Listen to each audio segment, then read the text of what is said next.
Hej. I dag skal vi lære, hvordan man tegner en lillebror. Yay!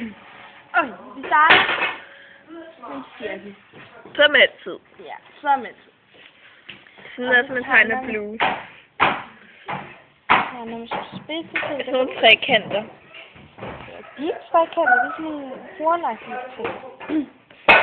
Og Ja, så... de er en djævel.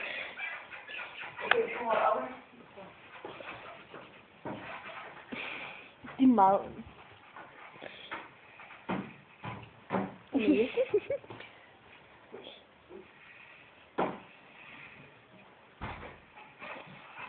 Husk hugtænderne. Ja, de kommer også.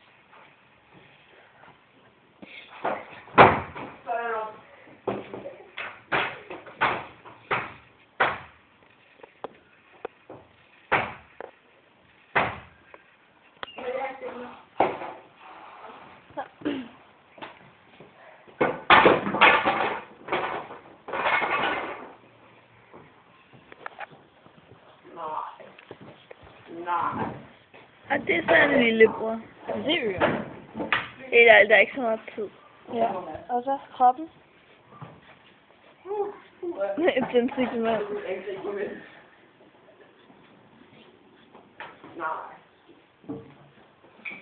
Er det det, du kan? Ja, det er det faktisk.